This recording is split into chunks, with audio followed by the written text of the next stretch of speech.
Hello நண்பர்களே, welcome to mix media. இப்போ இருக்க ட்ரெண்டில் ரொம்ப காஸ்ட்லியான டெசர்ட்டில் ப்ரௌனியும் ஒன்று. அதில் fudge brownie, cream brownie, cake brownie, chocolate ப்ரௌனின்னு பல விதம் இருக்குங்க. அதுலேயும் நம்ம இன்றைக்கி ரொம்ப சிம்பிளாக வேறு எந்த விதமான எக்ஸ்ட்ரா இன்க்ரீடியன்ஸ் யூஸ் பண்ணாமல் ஒன்லி ஓரியோ பிஸ்கெட்டை மட்டும் யூஸ் பண்ணிவிட்டு சூப்பரான ஃபட்ஜி ப்ரௌனி கேக் தான் செய்ய போகிறோம். வாங்க வீடியோக்குள்ளே போகலாம். ஸோ ஃபஸ்ட்டு நம்ம இன்றைக்கி இந்த ஃபட்ஜி ப்ரௌனி கேக் செய்யறதுக்காக டைரி மில்க் சாக்லேட் எடுத்துக்கலாம். அது கூட 1 ஸ்பூன் ஆஃப் பட்டரை போட்டுட்டு லைட்டாக டபுள் பாயில் பண்ணுவோம். டபுள் பாயில்னால் ரொம்ப சிம்பிள் தாங்க. ஒரு கடாயில் வாட்டர் ஆட் பண்ணிவிட்டு அது அப்படியே ஹீட் ஆகிட்டு இருக்கும்பொழுது நம்ம இன்னொரு பவுலில் கொஞ்சமாக நம்ம வேணுங்கிற சாக்லேட்ஸ் எல்லாம் போட்டுட்டு கொஞ்சம் பட்டர் ஆட் பண்ணிவிட்டு லைட்டாக அப்படியே வச்சுட்டு இருந்தோன்னா நம்மளுடைய சாக்லேட் எல்லாமே மெல்ட் ஆகிடும். ஸோ அது எல்லாமே மெல்ட் ஆச்சு அப்படின்னு நம்மளுடைய சாக்லேட் சாஸ் ரெடி. இப்போ நம்ம மிக்ஸி ஜார் எடுத்துப்போம். மிக்ஸி ஜாரில் நம்மளுடைய ஓரியோ பிஸ்கெட்ஸ் போட்டுக்கலாம். இதை நம்ம ஸ்ப்ளிட் பண்ணுறதோ க்ரீம் ஸ்ப்ளிட் பண்ணுறதோ அதெல்லாம் எதுவுமே கிடையாது. அப்படியே நம்ம ஓப்பன் பண்ணிட்டு உள்ளே போட்டுக்கலாம். ஸோ நான் இன்றைக்கி 2 பேக்கெட்ஸ் ஆஃப் ஓரியோ பிஸ்கெட்ஸ் போட்டிருக்கேன். போட்டுட்டு நம்ம அதை கிரைண்ட் பண்ண போகிறோம். இது கூடவே நம்ம ஸ்வீட்னஸ்க்காக 2 ஸ்பூன்ஸ் ஆஃப் சுகர் ஆட் பண்ணிப்போம். கூடவே நம்ம வேணும் அப்படின்னா ஒரு பிஞ்ச் ஆஃப் சால்ட் ஆட் பண்ணிக்கலாம். ஆட் பண்ணிவிட்டு எல்லா பிஸ்கட்ஸுமே நம்ம மிக்ஸ் பண்ணிடுறது கொஞ்சம் கொஞ்சமாக உடச்சி விட்டுக்கலாம். அப்புறமா மிக்ஸி ஜாரில் நல்லா பவுட்ரு ஆகிற அளவுக்கு அரைச்சி எடுத்துக்கலாம். அடுத்ததாக நம்ம இந்த பவுட்ராக இருக்கிறது எல்லாத்தையுமே கொஞ்சம் அந்த கட்டி கட்டியாவது இருக்கான்னு செக் பண்ணிவிட்டு நல்லா கலந்து விட்டுக்கோங்க. ஏன்னா லம்ஸ் இருந்துச்சு அப்படின்னா அதை நம்மளுடைய கேக் நம்ம வந்து ப்ரிப்பேர் பண்ணும்பொழுது கொஞ்சம் டிஸ்டர்பன்ஸாக இருக்கும். ஸோ மீன்வேல் நம்மளுடைய இந்த சாக்லேட் நல்லா மெல்ட் ஆகிடுச்சு. இப்போது இந்த மிக்சரை நல்லா லம்ஸ் இல்லாமல் மிக்ஸ் பண்ணோம் அப்படின்னா நம்மளுடைய சாக்லேட் சாஸ் ரெடி ஆகிடுச்சு. அடுத்ததாக நம்ம ஒரு மிக்சிங் பவுல் எடுத்துக்கலாம்.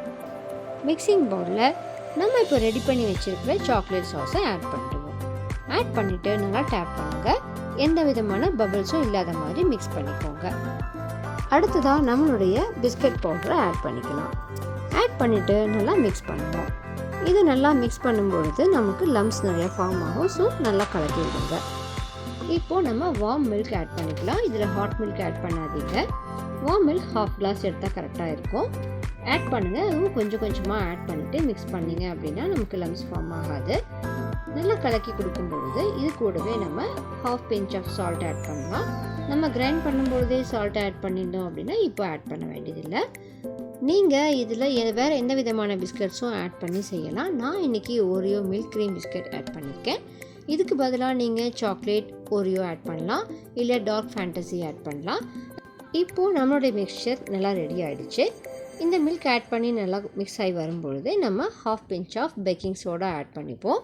ஆட் பண்ணிட்டு எல்லாமே நல்லா மிக்ஸ் பண்ணிக்கலாம். நமக்கு இந்த இடத்துல மில்க் பத்தலை அப்படின்னா இன்னும் கொஞ்சம் கூட வார்ம் மில்க் ஆட் பண்ணிட்டு நல்லா மிக்ஸ் பண்ணிக்கோங்க. நல்லா போரிங் கன்சிஸ்டன்சி இருக்கா அப்படிங்கிறத செக் பண்ணிக்கோங்க. செக் பண்ணினதுக்கப்புறமா நம்ம பேக்கிங் ட்ரேவை செட் பண்ணிக்கலாம். அதுக்காக நம்மளுடைய பேக்கிங் ட்ரேயில் நம்ம பட்டர் ஆட் பண்ணிவிட்டு நல்லா எல்லா பக்கமும் ஸ்ப்ரெட் பண்ணிக்கோங்க. அப்போ தான் நம்மளுடைய கேக் வந்து ரெடி ஆனதுக்கப்புறமா ரிலீஸ் பண்ணுறதுக்கு ஈஸியாக இருக்கும்.